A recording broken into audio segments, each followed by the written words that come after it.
Going live shortly. It's like a rocket ship countdown. Yeah, no, we don't have a real fancy countdown. Hey, all right, we're live. So everybody, welcome to Real Tuners Radio, episode 156. And I believe we are 2 days away from our actual 4th year anniversary doing this, if I did it right. It looks like I actually made that first recording on the 11th of June, but I couldn't figure out how to get it posted up on podcast for like 6 days, back when we were noobs. So anyway, welcome everybody. Much anticipated show this evening. We have, it's funny, you guys may have seen my post on Facebook about a week ago, or 2 weeks ago now. I asked, no, I guess about maybe a week to 10 days, something, who knows, whatever. I asked people, who's your go-to alternator guys? And the top two that came up on the list were Power Master and then Mechman. And I thought it was interesting, especially for the Mechman guys, that so many people had said, oh, dude, I've been using them for like decades and all this stuff. And I had a hard time believing a company that old was still doing something like this, a specialty thing. But anyway, the cool thing was the Mechman guys answered my message. I just cold call messaged them right on their Facebook page. And like 20 seconds later, you know, it was, hey, how's it going? I'm like, well, I'm Scott so-and-so. And bam, these guys were on it. And it's funny. I then later learned that they're known for their personalized technical support and online charisma and all that good stuff. So anyway, welcome aboard Mr. Tony Bolton and Mr. Matthew Young from Mechman. Cheers. Happy to Thanks, guys, for joining us. We appreciate it. Hey, I see Fowler just jumped on. We got Tom Sewell tonight and Brian Barnhill. Thanks, you guys, for joining in. Hey, Fowler, we just got your buddy running like 30 minutes ago. I think yeah, you so heard I that. heard. Yeah, but yeah. oddly enough, he has an alternator problem. So I wasn't going to break it to these guys right off the bat, but tonight is going to be a live fire exercise. Yeah.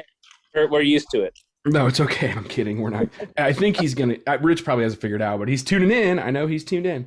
No, he'll be tuning in because I just looked at, connections and stuff. He was sending me some pictures, and I can't, looking at pictures, diagnose what's wrong. You're terrible. Yeah, I know. So what is it? Just low voltage? Is it at battery voltage with the engine running? Yeah, battery voltage with the engine running. Okay. Well, you ought to have Rich give him the Zoom meeting if he wants, and we can bug him a little bit later. You want to give him the invite to the Zoom meeting? Do that. Rich is savvy. He knows how to do that. Handle that part. We'll get it. We'll let these guys do a little bit of an introduction. I mean, I personally run into alternator problems about twice a week now. Some of them are really easy to spot. Some of them are freaking hard to spot, and they will mess with EFI. I had one 2 weeks ago that I think we had screwed the rectifier circuit up, and it was sending occasional spikes through the 12 volts, and everything in the car was rebooting or freaking out. Anything that was electrical, and then until we scoped it out and saw those brief, crazy, alternating current type of spikes, we just disconnected the alternator and ran it off the battery, and the car ran fine. So it was interesting. That is interesting. So what type of engines do you typically tune? I mean, generally, all kinds. God, everything with spark ignited, liquid fueled, and sometimes dry fueled. But about everything that'll run on gasoline, natural gas, propane. I don't do a lot of diesel, but we have recently added gas turbines to our repertoire. But anyway, let's back up. Let's get an intro. I kind of was getting it a little bit when we started, but before we started the show. But I'd kind of like to hear, I mean, Matt, it sounds like you're kind of the boss, and Tony's kind of the bad cop of the good cop, bad cop relationship, maybe. But if you could kind of give me some background on how you got started there, or give us the lowdown, because it's a long one. Go ahead, take your time. So I worked at going through college and at University of Nevada, Reno. I worked at Summit, the Reno location.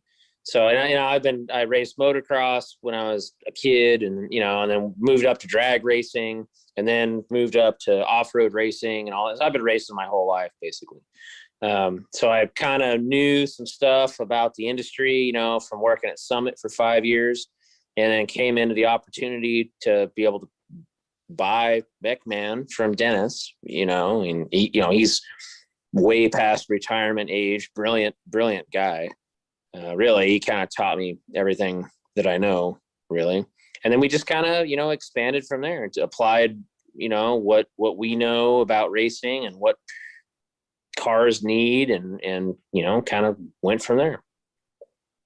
Do you guys normally work through dealers or outlets, or do you guys just deal with customers direct? Are you direct with consumer, or how does that work? We sell direct to consumer, and we also have distributors, wholesale customers can buy through Motor State. We also sell through ATEC Summit now. Gotcha. We have a wide variety of smaller dealers and distributors, Alternator outlet, Down for Sound. We do some stuff for car audio applications and some stuff for racing applications. One size doesn't really fit all on when it comes to alternators. You kind of have to tailor the pulley ratio and the voltage set point and everything else kind of has to be tailored for the application. Gotcha. So do you guys sell new alternators? Do you rebuild alternators, or what's the specialty on that aspect of it?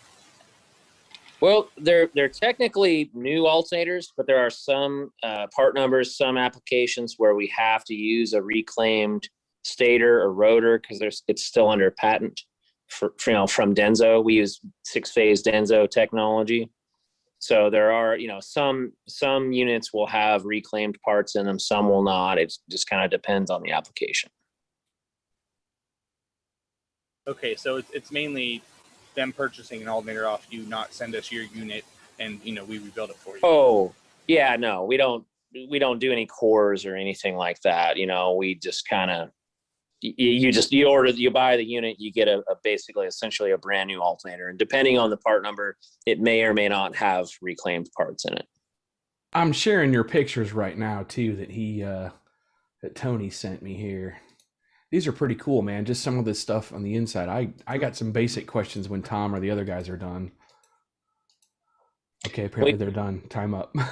Yeah, it's actually almost more expensive to use reclaimed parts than new parts, depending on the application and which individual part it is. I would rather use a reclaimed OEM Denso part than a brand new Chinese repop of a Denso part, because they just don't perform as well. I mean, I'm glad that's a ballsy thing to say, and I'm glad you said it, because in the field, I will often go out to a junkyard and retrieve some OEM parts for certain things. Ford TFI modules, Mitsubishi ignition drivers. There is OEM stuff out there that's 25 years old sitting in a junkyard that is way more reliable than modern stuff. I'm curious, Brian, you probably don't do a lot of TFI stuff. You don't get bothered with that, but not as much. No, I mean, OEM coils are renowned for being bulletproof versus certain OEMs. Yeah, I mean that's the go-to as soon as I see, and honestly, this is an argument I've had with the Sorensens, because Amanda's car has MSD coils on it. I would love to throw those in the garbage and go get a junkyard coils on it. We haven't had a problem with them yet, but we actually have had alternator problems on both cars, so this is a I'll cross that one off the list of my beg for sponsorship money. Yeah. certain parts you can get okay new overseas, but sometimes you can't, and I'm not ashamed to say, hey, if we can reclaim a part that's better than what a brand new one is, we will do it. It just depends on each part number, really. I mean, presumably it's based on your experience of years and thousands of alternators of what's going to work better or not, what has a better likelihood. Yep. A fact. So, what types of I asked you earlier, what types of stuff you tune, you're like, well, anything that ingests air. Okay, so case number one, the 540-inch big block Chevy and a 55 Chevy. It's got what is the big Whipple blower they put on the boat engines, and it's got to have good manners, and it's a street car, and it's got 12 -1 crank trigger and coil pack. Street car, yeah. Probably a 3-liter Whipple, on a 540, probably. Yeah, add 10. No, I think it's their 10.3. Is that right? Is that what it is?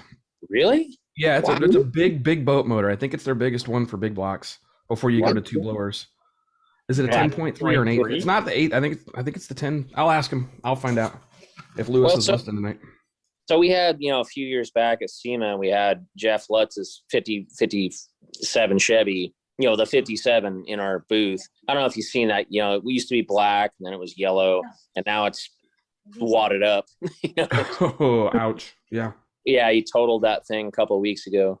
But we put our 170 amp hairpin unit on there.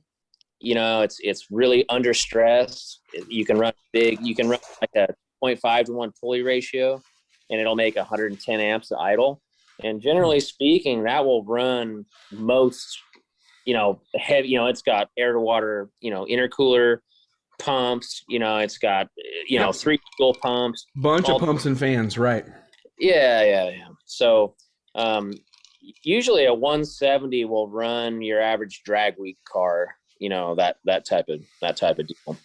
If it's an off-road race car, you got 5 big spall fans running continuously.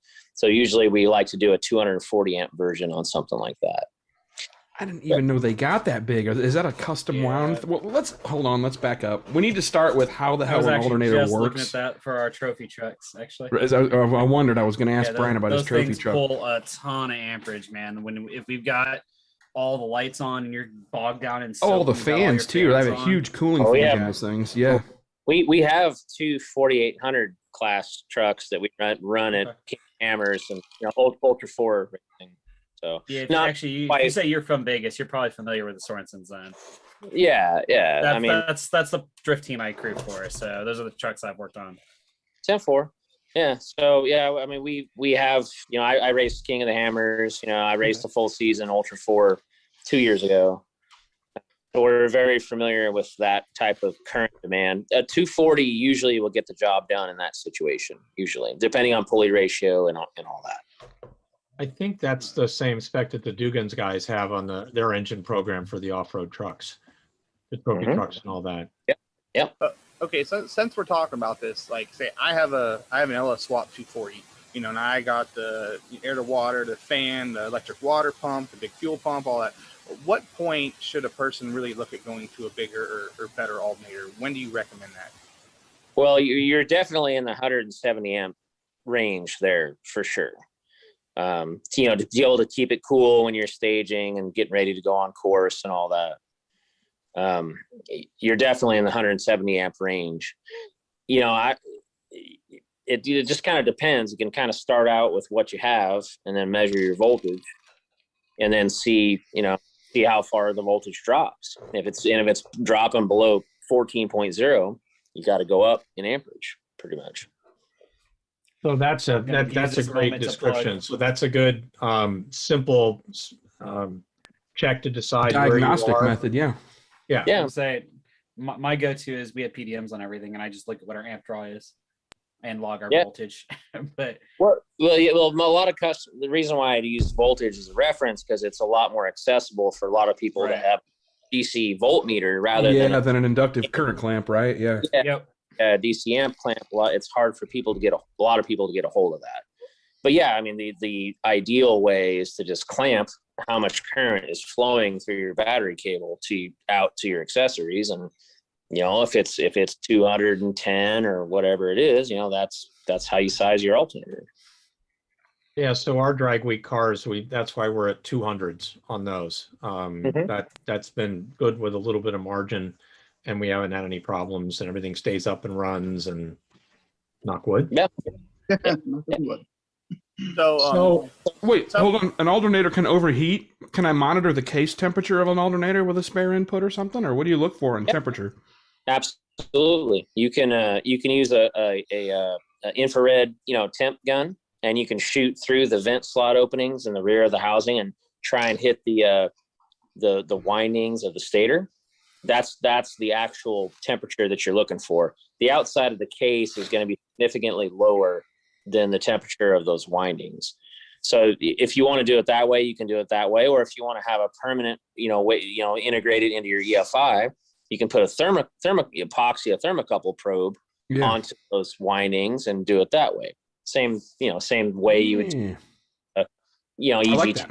or anything that. Duly noted. I think I'm going to start messing with that a little bit. That's a good idea because I'm curious about alternator health on some of these things because, like Bill says, they're doing drag week with the 200 amp alternator, but I got to wonder how close are they getting to certain temps because these guys will go out there in 112 degree thin air, thin atmosphere. It's just hard on everything. Nothing cools like it should. I'm just really curious, how close are you coming to limits? I mean, is there a maximum temperature you say can we you save shoot an for? alternator before we damage it? Yeah. I've wondered the same thing on our cars. We're doing a couple things which we can get to later. What are the things guys do wrong that are killing their alternators? Yeah, we'll talk about that in a bit. But yeah, I've always wondered on heat on drift cars and did a bunch of road race cars. We were cramming them turbos and all that stuff, and there's no room under the hood. I know our alternators are getting hot. So yeah, do you have a max recommended temp? Is it where the epoxy melts or the potting melts, or where does they start to get off the bus? Well, so without getting too, Tony said, don't get too technical. So I'm trying not to. I mean, you can get technical if you want. Go ahead. So the slot liners, you have copper wires that run through a steel stator stack, and the insulation that goes around each one of those copper wires that pass, it's made out of Nomex, just like your race suit would be made out of. It's a high temperature synthetic material. And at about 350 degrees, that Nomex starts to degrade. And when that happens, that copper winding that's passing through the steel that's grounded, you have a dead. And once that happens, it toasts the rectifier and you're done. And they also solder joints will fail at about 400 degrees. We use pure silver solder. It has a 440 degree melting point, but at about 400 degrees, it'll start losing integrity and bubbling and stuff, and you lose that connection of the stator joint. Nice. That was perfect level of tech. We can appreciate that. And that's measured at the stator windings, that 400 degrees. Yes. Yeah. Exterior, you could have stator windings at 400 degrees with an exterior housing temperature of maybe 300 degrees, 280 degrees, something like that. So the different parts of the alternator can be dramatically different in temperature. So in terms of what's putting heat into the alternator, we're all talking here about, there's turbos and there's hot side piping right next door to them or all that sort of thing. Is the alternator itself generating heat? And if so, how much? And what should we be thinking about in terms of providing air to it to keep it in the range? Yeah. So yeah, the alternator absolutely generates its own heat for sure. The more amperage you make, the more heat you make. That's why we like to use 170 or 240 amp units on marine applications with a closed transom, where you don't have a lot of airflow in there. We could build them up to 500 amp, but we try and keep it conservative so that they're overbuilt and don't overheat. I would say if an exterior temperature of 260 to 280 degrees is pretty typical. Generally speaking, an alternator that's under heavy load, that's creating a lot of amperage, supplying a lot of accessories, is going to operate at a higher temperature than the engine, generally speaking. And that's normal. So the cool thing about the stuff that we use 6-phase technology, we didn't develop it. It was developed by Denso. They're really smart engineers over there in Japan. And they actually they're about 15% more efficient. So they generate less heat per kilowatt produced than a traditional 3-phase alternator like you would get on like a Chevy pickup. There you go. That explains a lot. Cool. And that's the stuff. So along those lines, for years, guys in drag racing specifically would always try to run the littlest, tiniest alternator possible to just try and keep stuff alive because of concerns about weight. And there is a widely held belief that the more amperage an alternator is capable of generating, the more power it drains from the engine. Can you speak to that? That is correct. You can't get power from nothing. All an alternator does is convert mechanical energy into electrical energy. So yes, you will have more parasitic drag against the crankshaft pulley, the higher output alternator that you have. Even if not using all that output? So using 40 amps from a isn't. I mean, I guess it's not the same as 40 amps from a tiny alternator versus a normal size thing, but no, it's about the same. Okay. Yes, it is directly related to how much amperage the alternator is creating, except for ours are 6-phase. So we have a slight, we have about a 15% advantage there, in efficiency. It's not significant, but it helps. 15%. But the big, I would say 15% more horsepower all day long. So anything. You're talking about the difference between 6 horsepower and 8 horsepower, or at full load parasitic loss. But the main thing, the thing that people don't take into consideration is if you have low voltage situations and your fuel pumps aren't delivering, your injectors aren't firing correctly, your ignition, you're blowing out spark, all these tuning issues, you're better off sacrificing the 3 horsepower so that you don't have those issues and the car goes down the track. That's the way we. It sounds like it's actually ultimately costing you more horsepower by not having. Yeah, for sure. Yeah, if you have spark blowout, or if you're. Yeah, I mean, it's costing a run. In that case, that's just horrible. So. No, I mean, this is common stuff we run into. I mean, so the question about RPMs that you spin an alternator, I mean, so some engines are 0 to 6,800. Some of them are idle to or 1,400 to 9,000 RPM. What do I tell a guy about picking the right pulley ratios? What is the RPM range I'm shooting for here? How do you figure that out? What's the process? So it's pretty simple. We rate our alternators at 20,000 RPM shaft speed. So if you had, let's say you had a rotary, an RX-7 FD, that spins 10,000 RPM, you would go 2 to 1. 2 to 1. Okay. And they generally, that type of motor is generally going to idle at 1,600 RPM anyway. Sure. So, you got 3,200 RPM at idle, so it's going to charge well at idle and not overspin the alternator. We've had a lot of customers over the years spin these things to 25,000 RPM alternator shaft speed. Just didn't do the math right, or didn't care, or didn't want to care. And they just put the thing on there with a smaller pulley and wing or like supercharged applications where you got an 8.5-inch overdrive crankshaft pulley. Innovators West, stuff like that. Sure. So these things just don't fail. That's one of the biggest advantages. There's 2 advantages.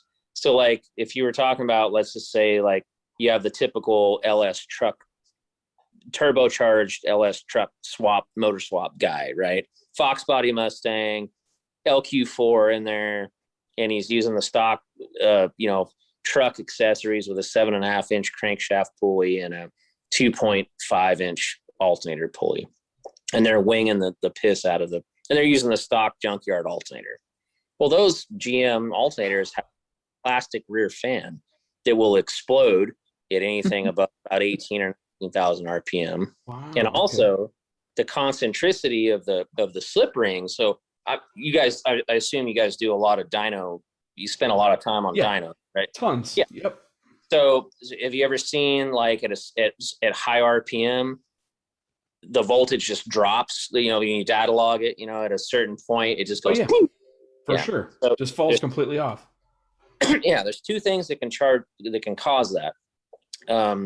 There are little leads that go up to the slip rings where the brushes ride on the rotor inside the alternator, and at extreme centrifugal force, 3-phase, older style Delco, whatever base alternators. Sometimes that extreme centrifugal force will just go bing, and that little lead will fling out at high RPM, and then when the RPMs come down on the motor, it'll come back and contact the slip ring, and then it charges again. That's one possibility, and the other possibility is the concentricity of the slip rings themselves. All the Delco, like any GM stuff from maybe 2010 back, they weren't, the slip rings were not machined very well. So you actually get a cam lobe effect, and you actually will float the brush. It's like same thing as floating a valve off a camshaft. the slip rings are slightly non-concentric, and at really high RPM, the brushes bounce off they lose contact, and the alternator shuts off until the motor slows down, and then all of a sudden it starts charging again. So that's what happens at too high of an RPM then. That was my next question was, okay, if I overspin this thing, these are the things that can go wrong. Wow. Yep. Yep. Okay. Ours don't, the beauty of the Denso rotors, the concentricity of the slip rings is much more precise, and the way that those leads come down the rotor shaft, they're epoxied in place, and they just don't fail. We don't have RPM failures. That's just not something you ever see ever. Knock on wood. Yeah. Yeah, I'm just curious what happens on an alternator. So, I mean, you're building high performance alternators like high performance engines at this point. What does go wrong on the high? I mean, what happened if I'd spin yours to 30,000 RPM? You know, where does something go wrong next once you eliminate those OEM kind of ceilings? I think that at 30K, you know, shaft speed, you're probably going to have a fan come apart probably at that point.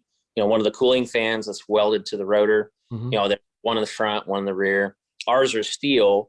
The GM, you know, standard GM LS stuff is plastic in the rear, which I can't believe that they did that, but because they explode all the time. But you know, that's probably what would happen. And over extended use at that RPM, you might have a bearing failure potentially. But bearing failures are rare. Usually, the failures that we see is due to a customer not wiring, not cabling the primary positive and ground cable from the alternator directly to the battery with properly sized cables. That's one thing that we see. Sometimes, you know, a customer will have a lithium battery that was set up for a different charging voltage than what our alternator is set up for, and that doesn't work. Usually, it doesn't make the alternator fail. Usually, just the battery goes flat.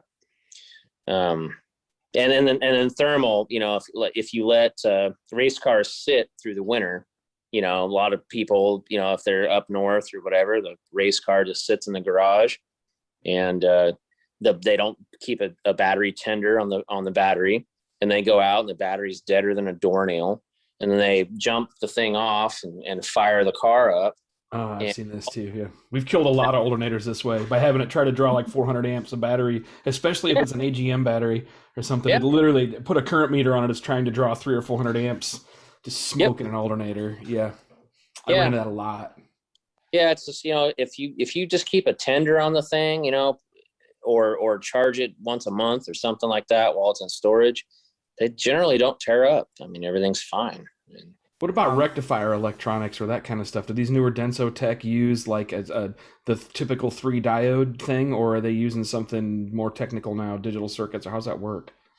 Well, a standard 3-phase alternator will either have 6, like GM alternators have 6 diodes. A Ford alternator typically has 8 diodes.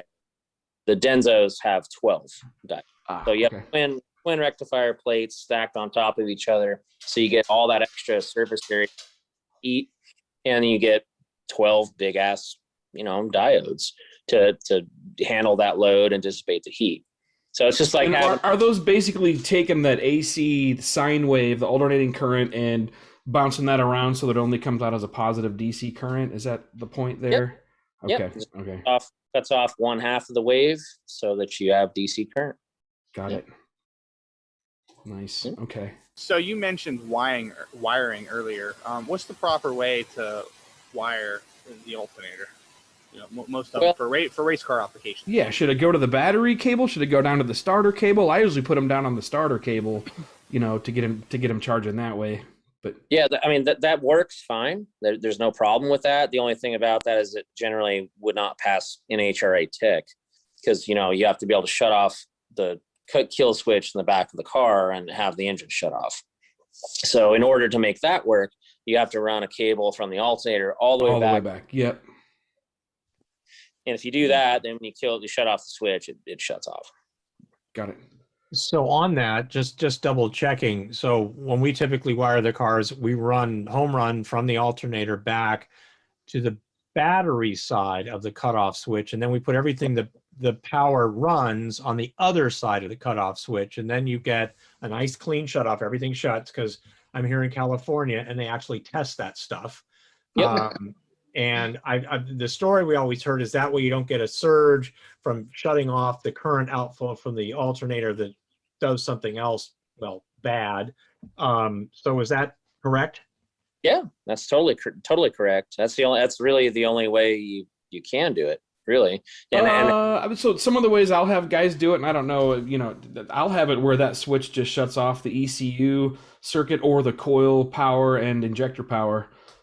Is another way, but it's technically not the best way to do it because you've got other concerns there. But that's how I've had some guys do it with if they did want to run the alternator down to the starters, I'll just make sure that it's interrupting the coil and injector relay power, and that shuts it off too. It'd be like a 4-pole shutoff switch then. So yeah. I mean, Flaming River makes a nice. Well, I mean, I don't actually do that. I'll interrupt the power to the relay or the control circuit from the ECU. Right, so either the ground or the 12 volts, however you're cutting off the battery, but I'll interrupt it that way. But similar deal, right? It's just interrupt the power that goes to the coils.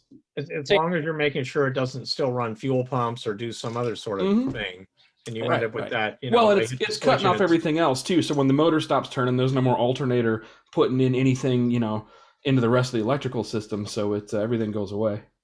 Yep. Yeah, as long as you can interrupt the ignition, I mean, the engine will die, But we just tell people run the alternator cable back to the switch or the battery terminal. Either one's the same difference. So should they cable that for its maximum current capacity? Should I be cabling for 240 amps at 14 volts? Yes. Jesus. Okay. Which is what size wire? Every drag race rolled over in his grave. At 15 feet, 2-gauge will work. That would be a minimum. Was that 2-gauge? Yeah, 2-gauge will work at 15 feet. But, zero gauge would be better. But yeah, that's not bad. Then I try to tell people aught gauge or double aught from the alternator if they can, but usually they end up with like 8-gauge or some bullshit that's I don't know why it melted. Yeah, it'll melt stuff. And then the funniest thing is that you'll see guys that'll run some big cable from the alternator to the battery, and then their ground cable is some little piece of crap. Thank you. Like it's like, okay, there's basic electrical. Yeah, it's got to complete a loop. I see that too. Or they don't have any grounds, although it's bolted to the chassis. It's fine. Yeah, ground has to be the same size.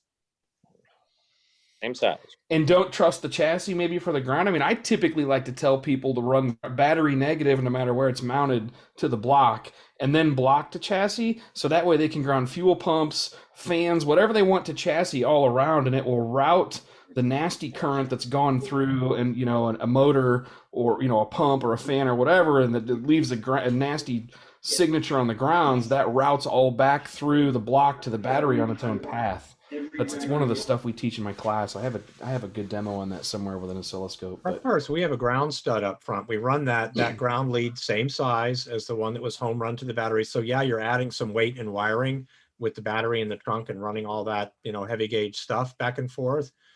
But again, you never have ECU problems or ignition misfires or any of this bullshit. Yeah. So, I learned that from you.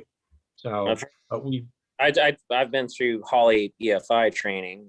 I use Holley on 3 vehicles that I have, and they spent about 30 minutes just saying, that's why they provide those leads coming out of the ECU so long. The primary red and black 8-gauge leads that supply the ECU and injector driver and all that. Coupled noise. And they're like, it's a noise. It's more of a noise issue than. So you can put an oscilloscope on the 12-volt wire and you can see the noise they're talking about. And you can see every single device that's drawing power from the car at some point leaves a signature trace on everybody else's power wire. I try to get people to understand that. And that was my next question. A lot of times I see alternators that are getting noisy and nastier over time.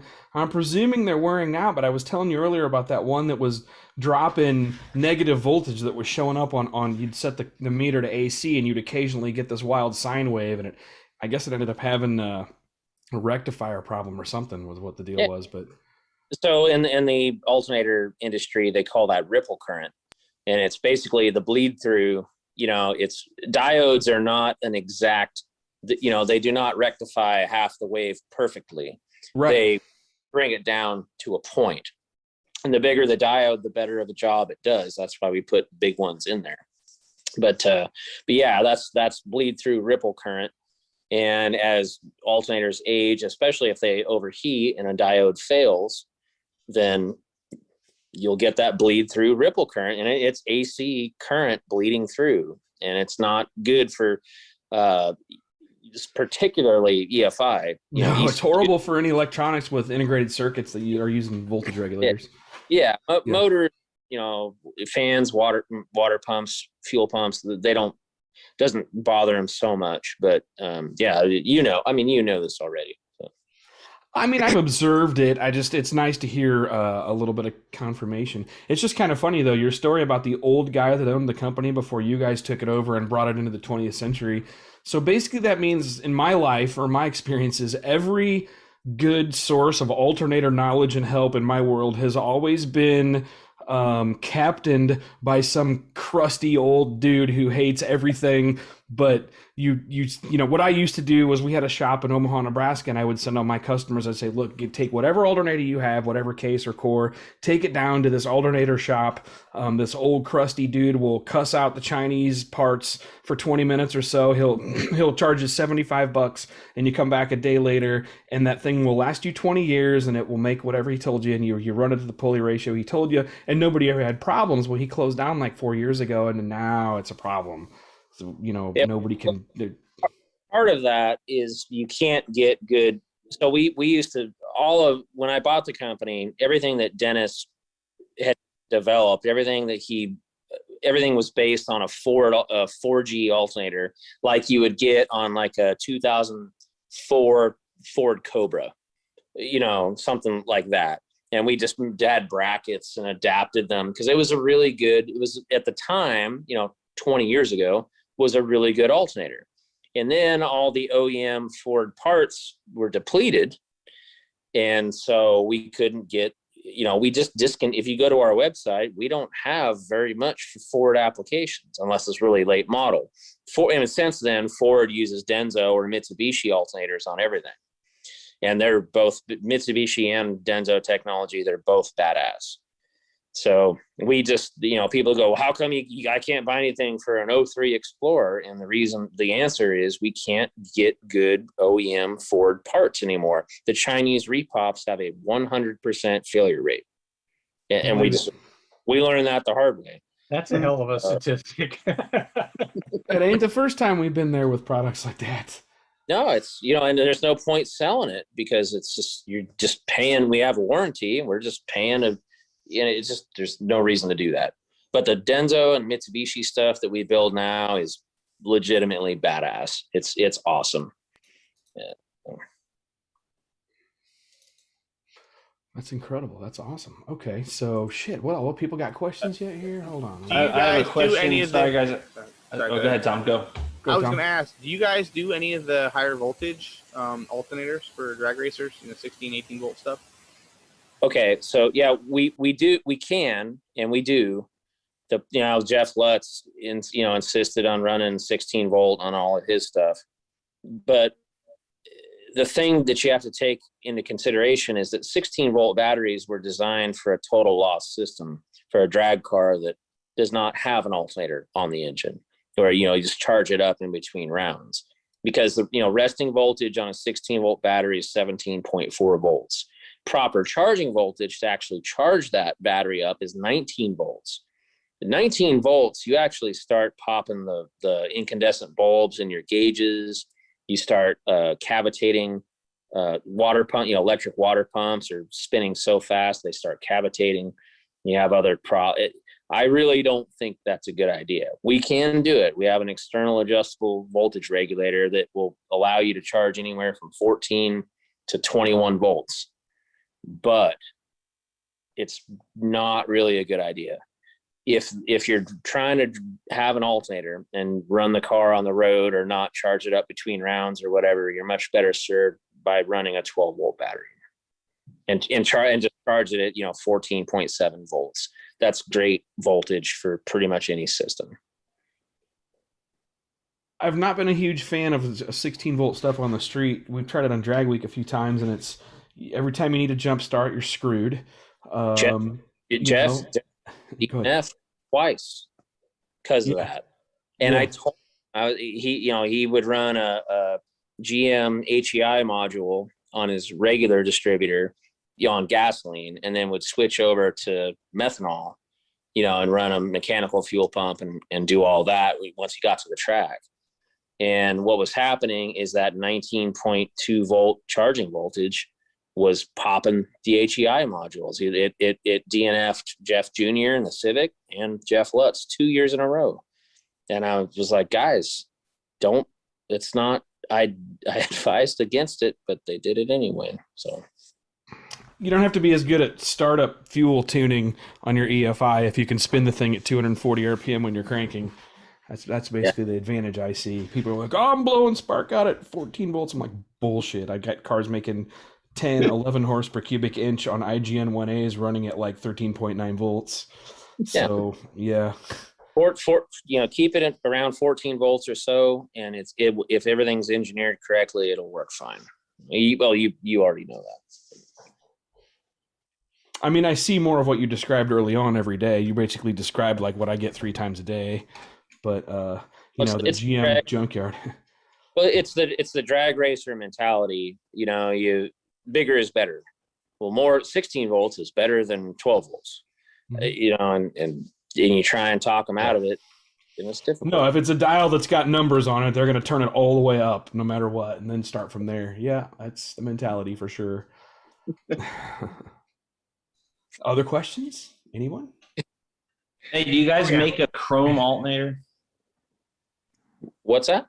Do you guys make a chrome alternator? It's a weird question, but Do you make pretty looking alternators? yeah. Well, Pictures. I saw chrome alternators in the pictures. I did too. I was going to say I saw some powder coated stuff it looked like on their website too. well, that hot rod I did, that Hemi-headed small block thing, they want to put a full size alternator on it. It's got I think they said it's got a small body Mechman on it now, but they want to put a full size boy on it and solve all the problems. But Well, it shouldn't have any problems even with a small Mechman alternator. Maybe we should look at why they're having problems. it's the owner of the car wants what he wants. So And when the car has 6 figures just in chrome on the car, he gets what he wants. Yeah, pretty much. Yeah, Put the Mechman chrome on there. we got 2 gold 24 karat gold plated alternators sitting on the bench. I'm not kidding right now. There it is. No, I right believe you. That's there. awesome. That's cool as shit. We, cool. we ship them to Dubai, and we have all the 2G guys over in the Middle East buy them, and it's whatever. Yeah. We can do whatever. Yeah, we have a lot of chrome stuff. No problem. A lot of cool custom stuff. Very cool. What about? I don't really need to ask much. Okay, let me ask this. How did you become the kings of customer service? Is it just, did you got guys like Tony just setting up camp and just handling it all day long, or how does that work? Yeah, basically. Yeah, I'm just reading those. I mean, what's your typical day like, Tony? Do you take a lot of phone calls? I come in the morning. I try to stay off the phone calls. I think I'm better on a computer than an actual phone call. The 2-3 other techs there, they man the phones, and I just really try to take care of social media, because that's really, like Matt said, how the company has gone. He went from little brackets and whatnot. You adapt to what you're. You guys have an impressive network of existing and long-term customers on social media that know how to get your attention and get a hold of you right away. And every one of them said that you guys' tech support was awesome. It was like 5 minutes on the phone with these guys, and I'm set for life. I thought that was pretty impressive. A lot of our competitors, are small operations. They might have 1 or 2 or 3 or 6 guys or whatever, and nobody wants to invest in the tech support because it's from a business standpoint, it's an expense. It's exactly why I don't make my own EFI systems. Yeah, yeah. So, but we early on, I was like, man, you have to answer the phone. You have to. So we have 3 full-time phone tech guys, and a couple of backups, to pick up overflow calls. So at least somebody talks. There's nothing I hate worse, when you're calling your credit card company or your Comcast or whatever it is, and they send you to a machine or a person in another country or whatever. It's frustrating.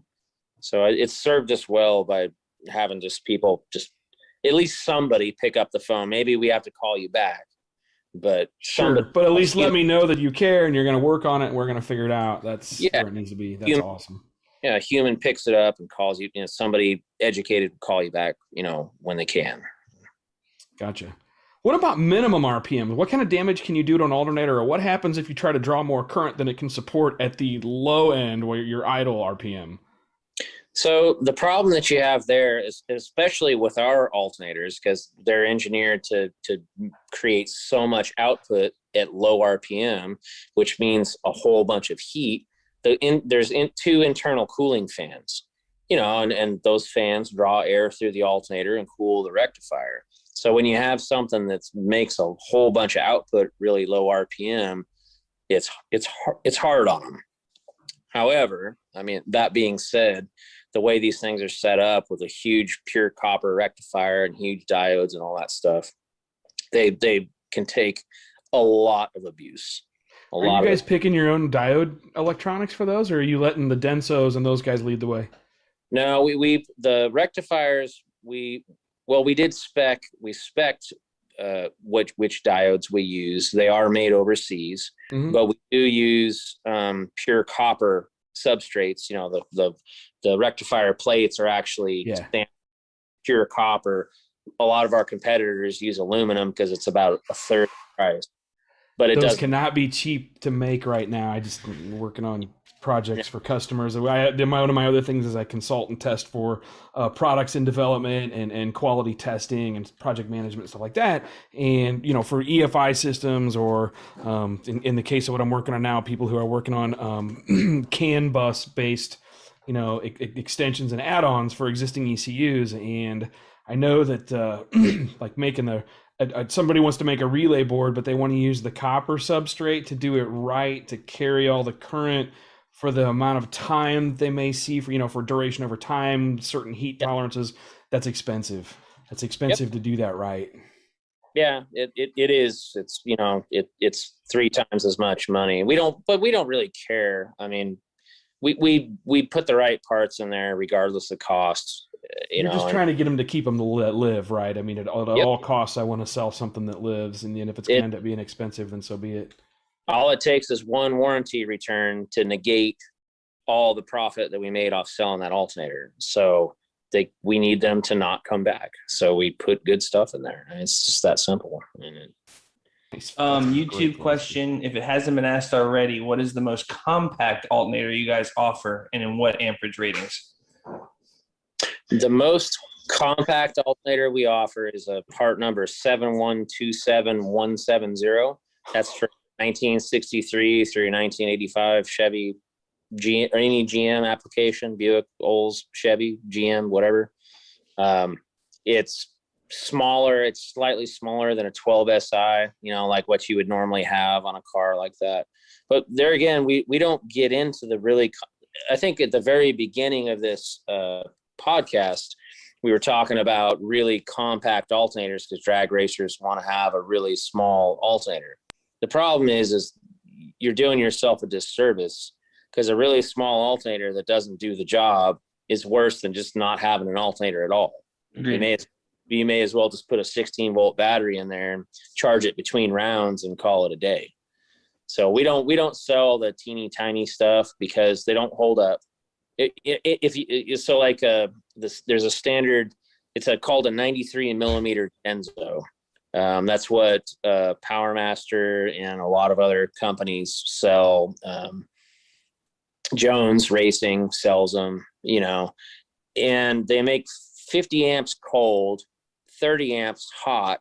30 amps hot won't even run fuel pump and one small cooling fan. So, does that make sense? No. That 57 Chevy I was talking about earlier, that 55 Chevy I was talking about earlier with all that stuff on it, tons of cooling fans, dual electric fuel pumps, all that stuff. We pulled off an 80 amp alternator on that thing. Yeah. If you turn them up, that 93 millimeter Denso unit, it's a forklift alternator is what it is. And, if you had a mechanical cooling fan and a mechanical fuel pump and it was like a street rod, with just no draw in it whatsoever, it probably would work. but everyone's running two 16-inch ball fans, and and nowadays just people are using more current than they used to back in the day. And to me, it's a waste of time. You may as well not even have the alternator on there. It's just not ever going to keep up. But our 7127 170 is reasonably sized. It's what I would call a medium-sized housing, and it makes 170 amps with 120 amps at idle, and it just kicks ass. That's what we put on all the drag week cars. Nice. So what about car? Does the car audio world really put some challenges on you guys? Just out of curiosity. I mean, those guys are freaks about some of this stuff, right? I've yet to build a race car that needed a capacitor the size of a CO2 bottle. Yeah. Yes. To answer your question, they do cause us some challenges. Trying to be politically correct. Really, they're very similar to drag race guys. They want all knobs to the right. They want 200% of what's possible. It's the same mentality, So, but they will try and, they'll spend $20,000 on amplifiers and woofers, and then try and shortcut the alternator and battery situation. And then the alternator overheats. They just run it. They'll sit there and turn all knobs to the right all day long, trying to impress their buddies, at a car audio show, and they burn stuff up. Yeah, that does happen. Gotcha. Do you? Here's a good question. Do you all have any bracketry to support any specific applications? High, low, motor plate? Anything like that? I'm looking at this dual alternator bracket on their website right now and thinking to myself, two alternators, two of these 400 amp boys on their website next to each other. What couldn't I power if I didn't want to? No shit, right? Hook a welder up to that. Yeah, that's for the car audio market. I don't think we have any. We used to have a whole bunch of different bracket options. We kind of discontinued them over the years as they lost popularity. We used to have bracketry for rotary engines. 13B. Sure. Rotary I remember stuff. That. Yeah. And it just, those guys are kind of similar. I mean, I'm familiar with that crowd. So, I mean, a lot of them are like in Portugal or Brazil or whatever. It's a different world and budget. They're not going to be able to spend a penny more than a certain amount. It's always too little, and they'll figure out how to make it work. And the RPM range is so ridiculous. Yeah. So it's hard to make something that will charge at 1,500 RPM idle and 11,000 or 12,000 RPM, red line. So it's, it is what it is. Interesting. What other questions? So what about, do you guys, in your experience, how much do you guys work with lithium battery customers? A lot. Perduto, and we pretty much every I'll tell you right now, the only place I'm seeing, so in the marine world, I also do a lot of boat stuff, and marine insurance is now throwing a hissy fit about lithium batteries in boats. They won't cover lithium in boats anymore, but pretty much every drag race car I do is lithium powered at this point. So what, in your experience, what chemistry, or is it, lithium iron phosphate, or I suck at this, and there's a guy, what's it called? Lembo is going to be telling me I should have tagged Big Baby in.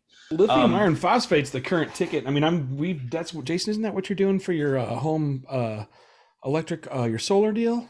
No, you're not using the LIFE. It's all Braille and anti-gravity is the big guys right now. Those are what I get the most of.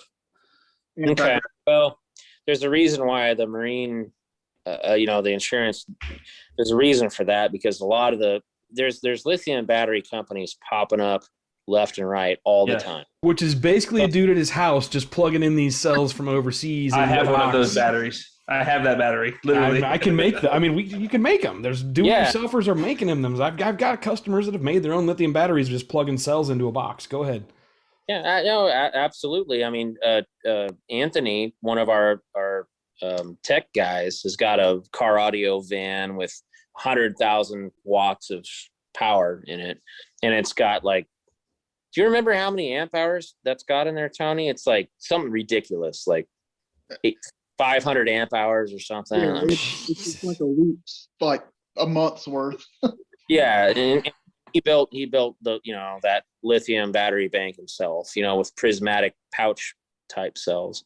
Mm-hmm. But we're seeing lithium more and more in motorsports, and depending on the chemistry, different chemistries require different charging voltages, and also how it's configured, how you series parallel it.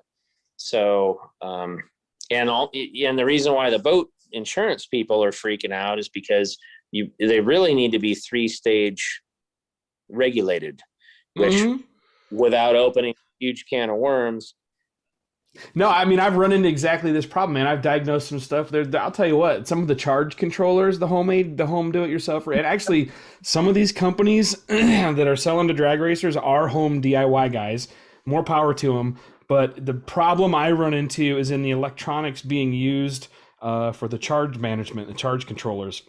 They need serious custom applications, in my opinion. And a lot of these guys, what I run into are, I got this one off of Wish. This one says it works. Oh, it's meant for a home solar deal. What I always catch, the bottom line is those Jeep electronics always are connected to the hot and the cold side with solid state electronics. It takes the smallest of fuck ups of components in there to turn that into a dead short. Fire. Yeah. I wanted to say, hey, everybody was like, what are all these battery fires doing? Well, all these cars have lithium batteries. Oh, it's not the batteries. I'm like, okay, well, the ones I've looked into, it was the charge controller electronics, but go ahead. I think it was probably maybe 12 or 14 years ago. I was going around peddling lithium batteries for a company that I won't name. And, at Atlanta Dragway down there to Nitrous Pro Mods, because they're super weight conscious. They're those guys. And also Pro Stock. I mean, the Jegs, all those guys, if they could save, 3 pounds, they're running titanium hollow lug studs, to save an ounce. Anyways, but a couple of those cars burnt to the ground. They in the trailer, just and very obviously electrical fires too. Yeah, it's hard to miss. The thing about lithium and certain compositions of lithium, you have prismatic, you have lithium titanate, you have LiFePO, lithium iron phosphate. There's about 6 different chemistries, and depending on how you configure those and if you have any circuit management, how they really need to be controlled is they need to have a low voltage shutoff solid state device and a high voltage shutoff, because if you overcharge them, they go in a thermal runaway. If you undercharge, they go in a thermal runaway. And most of these guys that are building these things don't have those protection circuits. And they also, think you can just charge it with a normal alternator or whatever. Yeah, normal battery charger where you just monitor like its standing voltage or how much current it's pulling to try and figure out where it's at in its state of charge. So but these guys don't monitor other things like temperature or actual where they're at in the capacity. Yep. So for those guys, what alternator do you recommend?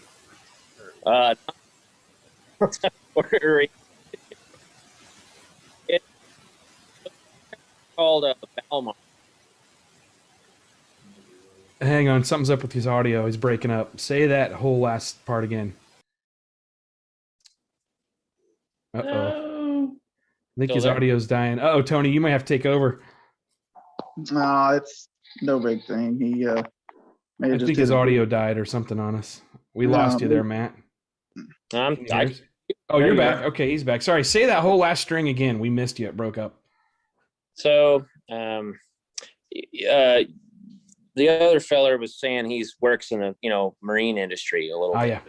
Yeah. So there's a company called Balmar that has a really sophisticated external voltage regulator that has a thermocouple probe that connects to the rectifier to measure rectifier temperature, and it's laptop programmable, and it's 3-stage charging, because lithium, you can't just whack lithium with an alternator like you would a lead acid or AGM battery, if that makes sense. Yes. So it's just a little bit more sophisticated than people make it out to be. I think the LIF EPO stuff is more tolerant to just getting whacked with, if you have let's say you're in your boat, right? Like the big thing is sailboats. They've been using lithium battery banks for 30 years that I'm aware of. And so those guys, they don't want to hear their Yanmar diesel generator run, at night. You know what I'm talking about? Yeah. No, I had a Yanmar tractor for like 22 years with a 3T72 in it, which is exactly the motor those guys run. Those and the reefer trucks. Yep. But carry on. Exactly. Yeah, it's the shakinest, noisiest fucking thing. Runs forever though. It runs forever. Yeah. It's a good motor. But in any case, those guys want to sit out. They're all millionaires. All those things are $1 bazillion. And they want to sit out there and run off house batteries all night, and then fire up that Yanmar with a high output alternator on there, and just hammering all this current into this huge lithium battery bank, and it tears them up. You have to start off. It's constant. Stage 1 is constant voltage, constant amperage. Stage 2 is constant amperage. And then you back down the voltage at stage 2. Right. Exactly. And then stage 3, you got to start looking at temperature and current that's drawn, and you have to peak it off and all. Yeah, it's got to be programmed too. Yeah, but nobody wants to go through the hassle of doing that. I mean, that Balmar regulator is like $850 retail or something. Which is like cheap in boat world, but yeah. The two things we're running into now is, one, everyone's going outboard powered, and I don't know if you've looked at, like, say their average 300, it's got a 54 amp alternator on it. Like, we have no amperage power, but then take my boat, for example, I'm 16 speakers, 3 amplifiers. So I'm relying on my battery bank. And then what do I do when I'm leaving the sandbar? I crank the motor up, I put my battery switch to alt, I let my motors charge my batteries back up. That's just, I have no other way to do it. I'm not near an outlet plug somewhere. That's what I got. And I think that's where we're seeing the issue with the lithium. And then we need to sell that guy a Yanmar generator, I think is what. Yeah. But then you got Coast Guard showing videos of these lithium batteries now. They literally put one 6 foot underwater and it's still burning. Like, it's underwater. It don't need anything. Yeah. The company that I used to work for, we had an explosion box, and we would purposely try and do what it would take to make lithium cells outgas and either gas or in certain cases catch fire and explode. Yes. But they are volatile. I mean, I think it's okay if it's managed correctly, but the problem is nobody's managing them correctly. That's the issue. And also, the other thing about lithium batteries is when they're heavily discharged, the internal resistance it's almost a dead short. Yep. But, a lead acid battery, you get it down to 3-4 volts or whatever, you can still charge the thing up. But a fully heavily discharged bank of lithium batteries is basically dead, unless it has that thermal, some type of thermal override like the Balmar regulator has. We OEM for a whole bunch of marine companies, and we're looking to get into some of the outboard applications now, because center console and outboard stuff is more and more popular. I'm going to tell you right now, you step into that world, you won't build an alternator for anyone else ever again. Well, we ship about 1,500 OEM marine alternators. Yeah, he's already into OEMs that are some of the same guys I've tuned stuff for. Yeah. I just bought a 30-foot Chaparral that I love. So. Cool. Boat people. I should have done it in trade for a boat instead of money, but. What else? What other questions we got here? Let's take a look. Alex Lond is asking about, have you studied the KERS system used in Formula One? Well, you probably don't care about that. We have, actually. Really? It's MOSFET rectification, and Delco has the patent on that, and we can't. It uses high speed switching for regulation and rectification in place of diodes, and it's fundamentally more efficient. But it's really super expensive, and Delco owns the patent on it. That probably takes some pretty advanced digital controls to handle that, right? I mean, it's going to be similar to what's in an inverter generator, only on a much larger scale, I'm guessing, if it's a transistorized rectification. Yeah, well, it's a MOSFET array. Okay. And it so that it can handle all that, because you're talking about a lot of current. The problem about high-speed switching current that quickly is you have to have a MOSFET array that's capable of handling that much amperage as well. Right. Oh yeah, that would be a big deal, right? So yeah, it's brilliant. It's brilliant technology. Delco's had the patent on that for 20 years, if I had to guess. Think about it. You have to have a processor with an output channel for each one of those MOSFETs too, because I believe they're phased and they're not all run off of a single on-off command. I believe they're phased, is my understanding. So that's holy shit, what a project for electronics. Yeah, it is brilliant. And we may get there at some point, but I feel like we'll be driving electric cars before the patent runs out. So. And like I said, the lithium thing is probably one of the biggest conversations that needs to be had on a podcast like this, is understanding what chemistry you own, what the proper charging voltage is for it, and how to manage it so it doesn't, nuke alternators. I have a buddy local here that builds them. He's a car audio guy, and he's to the point now, because everyone keeps questioning. There's actually stories. He'll take people out. He's on a big property, go out, take one of the cells he uses, throw it on the ground, shoots the sun out. He's trying to make the thing catch on fire. He's like, whatever he uses, he swears is one of the better, and he blames one of the other ones. But I'll be honest, I don't listen to it half the time. I got to think about what he was saying, but. I think what he's saying is probably true. There are different chemistries and different constructions. Like the pouch cells are generally much more stable than some other designs. The lithium titanate is very, very stable, and it charges. If you can just parallel all of them instead of series paralleling them to arrive at 16.8 volts or whatever.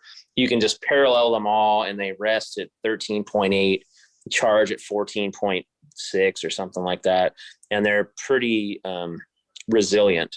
So I think that's probably what he's trying to tell you, is that certain types of lithium cells are more less volatile. Yes, and there's some truth to that, I think. Wow. Everyone's talking crap about Optima batteries now. I don't have a good thing to say about Optima anymore. Back in the day, they were awesome. Lately, I have nothing good to say. Still have good luck with Optima. Every time somebody's bitching to me, I'm going through 3 Optimas, car's a piece of shit, I find all sorts of fucked up stuff on the car. So that's basically how that's gone for me. It's like, show me your problems, and I'll show you. You didn't get 4 bad Optimas in a row, dude. So my last Optima lasted me 11 years, and I had no with it. One of the friends of the show, Clark Lamb, works at one of these manufacturers. I think he's a drag week guy, and he'll cut through the bullshit real quick on who and exactly how. As far as the AGM or lead acid automotive world, that was but there's lots of BS surrounding. Once Johnson took over, Optima went to shit and blah blah blah. He's like, actually, dude, check out these 9 batteries are all the same case with a different plastic color, poured in the mold or whatever. But it was quite interesting to hear that stuff. So what's the biggest mistake you see people making with alternators and charging systems that might be drag related, drag racer or street car related? Hey. What do you want to tell people to fix? I would say cabling. A lot of people, typically in a drag car or any race car, the battery's in the rear of the vehicle, and they just want to run a small positive lead to whatever the closest junction point is, and they don't want to run a dedicated ground cable, and they definitely don't want to run it all the way back to the shutoff switch. I'd say that's probably just bad wiring is probably the biggest problem, probably. And also pulley ratio too. A lot of guys want to run like a 2-to-1 pulley ratio on a motor that red lines at 6,800. And there's really no reason to do that. You can run 3-to-1 so that when you're staging and going through the staging lanes and all that stuff, the battery's actually getting charged while you're getting ready to do your run. So now we just need you to build me a 120 amp alternator for my outboard. Well, send me some pictures when we're done here. We're develop. I don't know if you're aware of this, but we bought the URL Mechman Marine Alternator. Gotcha.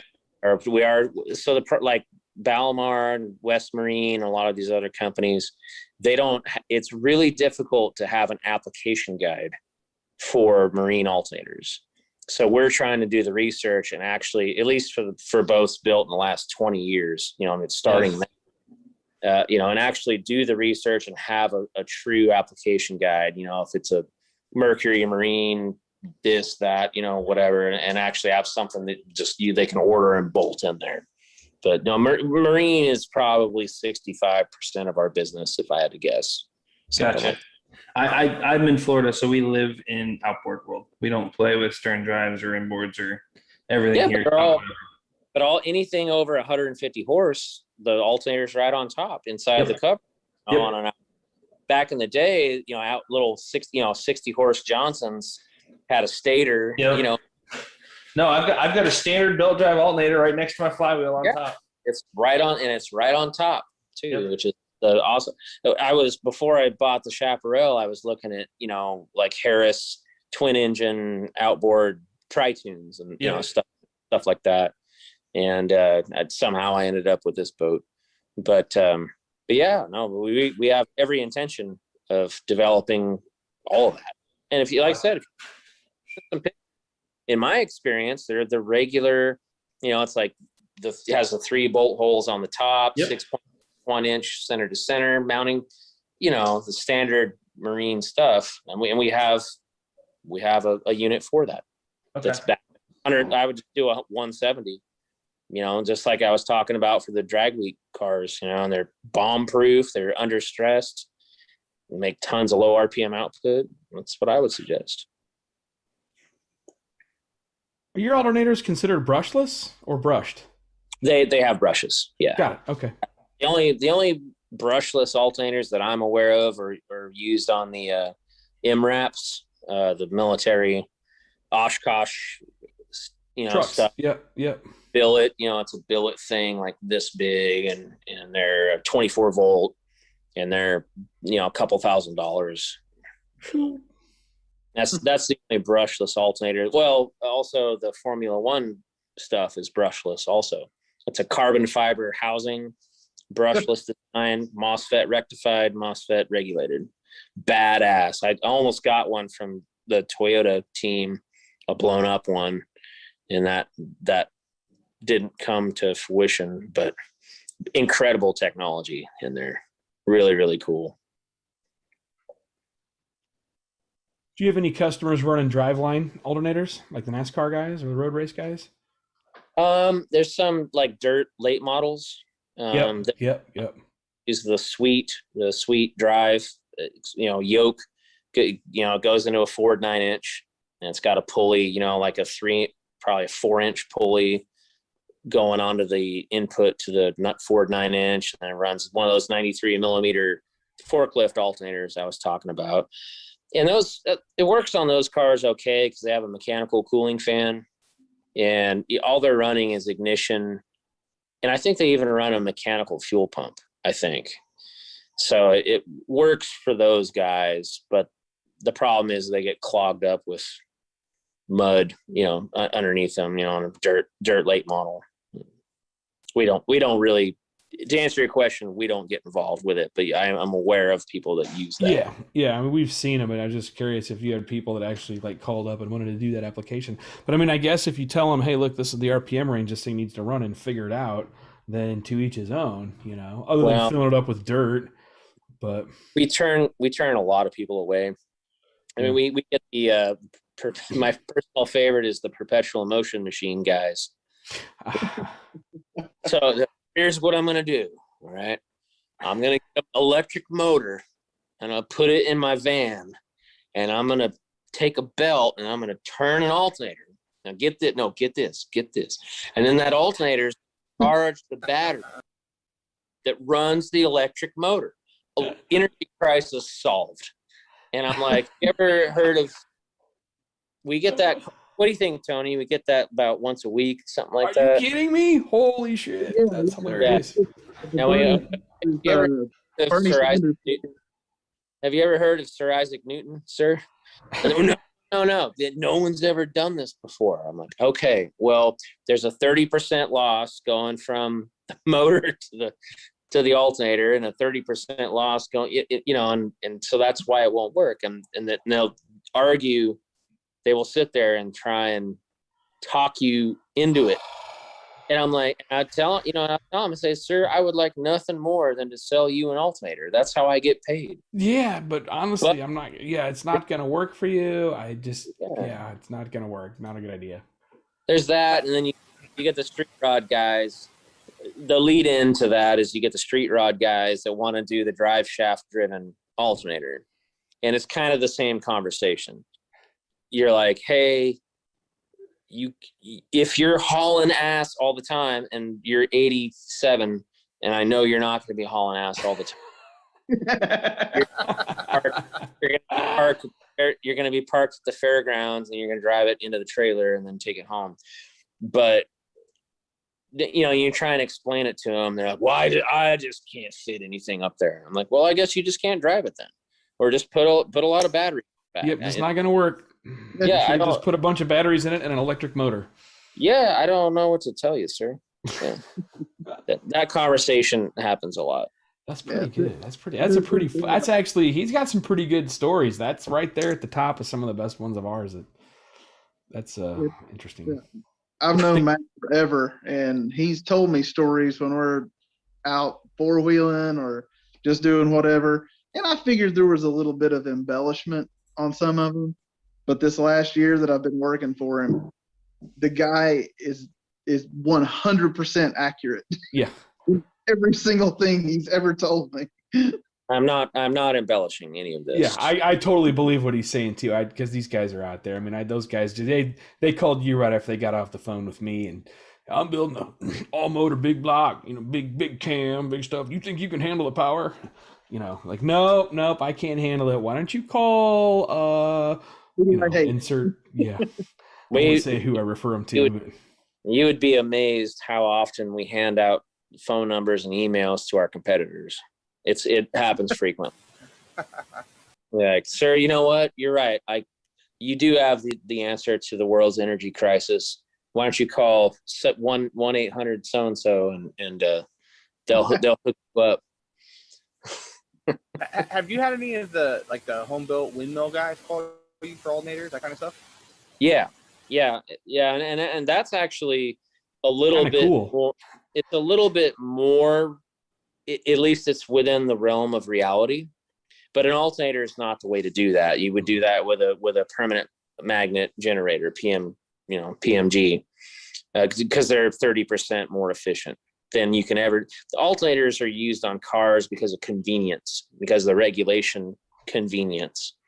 We bought a permanent mag. It's sitting in the hallway there by the back door, Tony. The little wind blue thing. It's like a 12 SI Delco alternator that's got, instead of a stator, it's got permanent magnets in it. Kind of an interesting idea, but no regulation, minimal output, poor design. We were trying to do something. We were trying to, do something like that, but better, with a six phase construction and so on. And it never worked out. I couldn't make it work. It happens. It happens. You got to do research and development to figure out if you can find something that works. Yeah, I mean, I'm sure. I'm not an engineer, so I'm sure somebody could probably make it work better. But just use a permanent magnet generator. That's the end. And MOSFET regulation, high speed switching to regulate the voltage. That's how you do that. And we may jump into that at some point. Right now, we're just trying to ship the crap that's on order already. We're struggling. What kind of problems are you finding? What are the, so I've been hit today, as a matter of fact, with electronic shortage stuff is really fucking up my program for Bonneville. And I was curious what kind of stuff you're running into, any supplier or vendor issues? Yeah, absolutely. And IC boards, anything using a semiconductor material, China's, hoarding that stuff, and we don't make any of that stuff in America anymore because we're retarded. It's just, it's that we bought out everything, every single supplier we could possibly buy from. We cleaned them all out this is like 6 months ago. So we will be the last man standing. We'll be the last people to actually have regulators and have stuff like that. But it's when everything goes south and the shit hits the fan. I love it. People are just basically just planning for it now. Yeah, here comes Venezuela, 1994. Yeah. I would pay double or triple to have something made in the U.S. just so that I could control the supply chain aspect of it.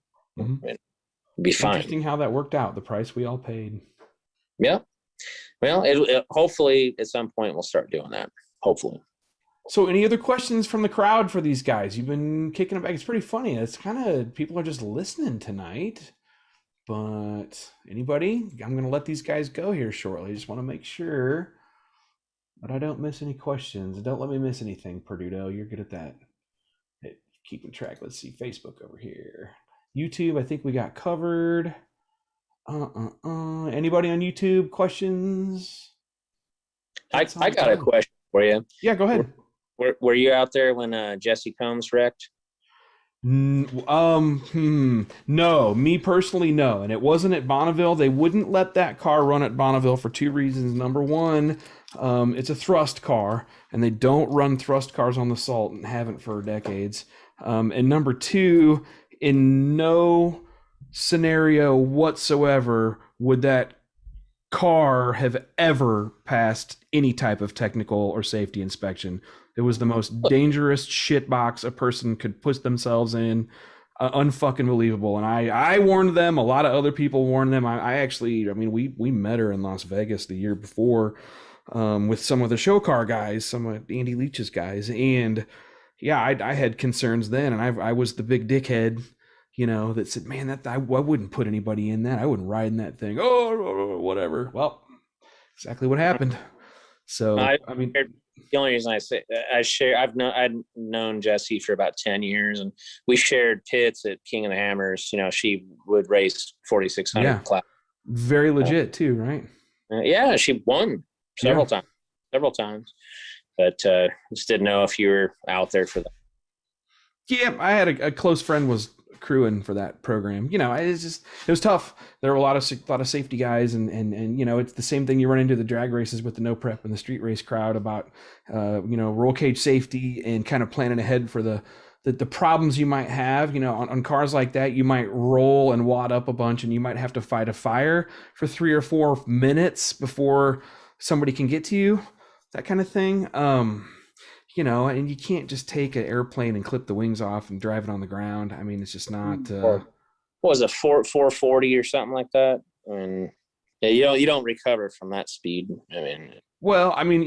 Maybe. So if you look at the car that's in my picture, I'm literally building from scratch electronic controls for that. It's one of the projects people are kind of tuning in for. And we're back on the engine dyno with that. It's a 5,000 horsepower gas turbine. It's the only car on the salt and the only wheel driven car in the world to print a time slip with over 500 miles an hour. It went 503 exit speed and like a 493 average mile in the fifth. The goal this year, or when the conditions permit, is a 500 mile an hour average mile. So we'd need an exit speed 530 or above. I'm very familiar with those, kind of speeds. I did their all motor streamliner 2 years ago, and we went 325 miles an hour on a 304 cubic inches naturally aspirated at 7,000 feet DA. So I worked on the Spectre streamliner, which was just north of 400. But anyway, yeah, I'm familiar with them. Poteet and Maine on, back. Mm-hmm. 12, 13 years ago, something like that. Yeah. Yeah. George is, he's got 30 shops working on cars and stuff, but obviously his Streamliner is one of the coolest ones out there and probably the biggest or closest threat to this one. And where's my hand? The one in the background here, the Turbinator. But we're blessed with a couple of things they don't have. Number one, gas turbine power, and number two, all-wheel drive. Number three, less frontal area, I guess.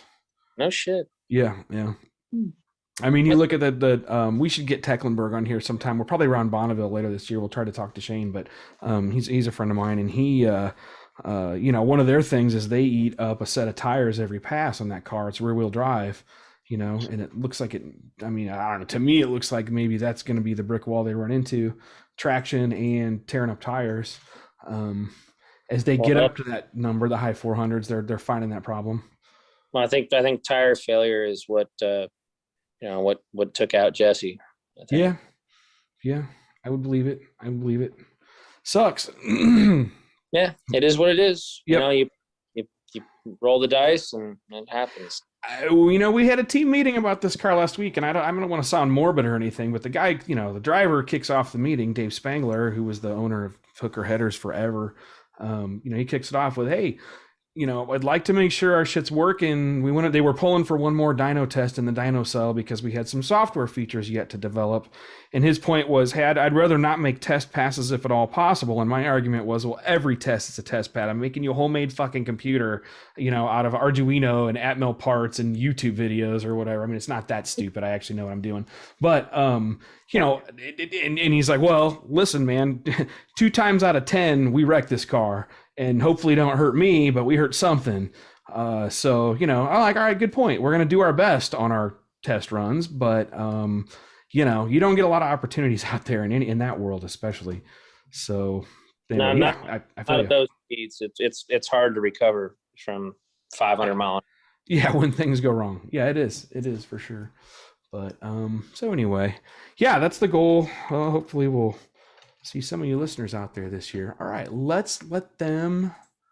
I think we'll let these guys roll, or at least give them the okay if they want to bail. You guys did an hour and a half. We really, really appreciate it.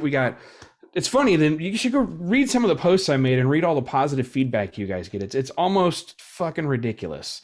Pardon my French. But like, you guys have a lot of loyal customers and people claiming that they've been doing it since like the 80s. Car audio guys piped up. All kinds of dudes popped up, just different areas. So I thought that was pretty cool. So just wanted to say thanks for taking care of people out there. It's a weird day and age. Thank you for hosting us. I appreciate it. Yeah, no problem.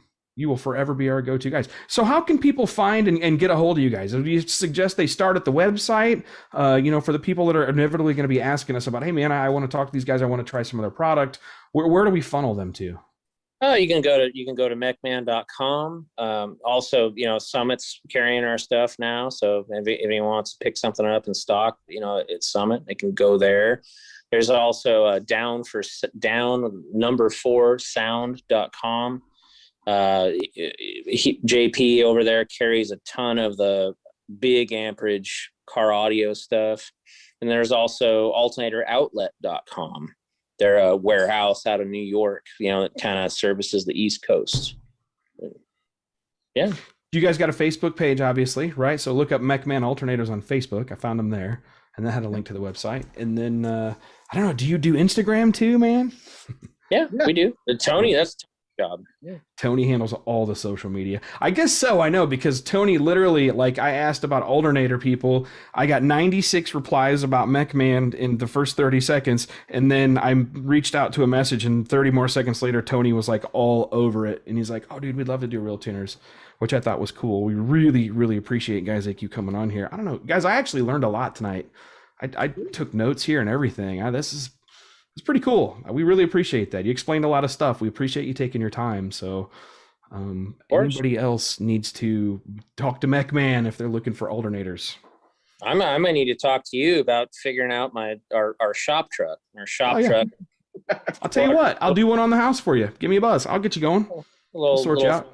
Yep. 403-inch, LS3 based thing. But yep. It's for some reason just started having idle quality issues. So I don't know. We'll find it for you. That's what I do. Most of my work is debugging for the remote tunes. It takes me 15 minutes to do the tuning part. It takes, a day or an hour or 10 hours to do the debugging. I mean, that's no problem. We do that. So, but yeah, hit me up offline or tomorrow, whenever, man. And I'll hook you guys up. I'll help you out. We'll get somebody to diagnose it real quick. I'd love to help you guys. It'd be great to return the favor. I appreciate it. Yeah. Well, thank you guys again. Jason, I'd say go ahead and roll some tunes, man. All right. So everybody else, thanks everybody for tuning in and listening tonight. I had a bunch of listeners. That was cool. I will get the podcast up tonight. We'll go ahead and work on it now since we got a little bit of time. Everybody tune in. The plan is next week to have a podcast once again. Maybe we'll get Keith Turk back on here if we can get that scheduled. I think that's the plan. Mr. Fowler was talking to him. Keith Turk is back at El Mirage this weekend anyway. So him and Freiberger, they're going for it again. But anyway, so again, thanks to Matthew Young, Tony Bolton from Mechman Alternators. You guys kick ass. We appreciate it. Y'all have a good night. Stick around for a few minutes if you like. We always bullshit after the show's over, and we'll see you guys shortly.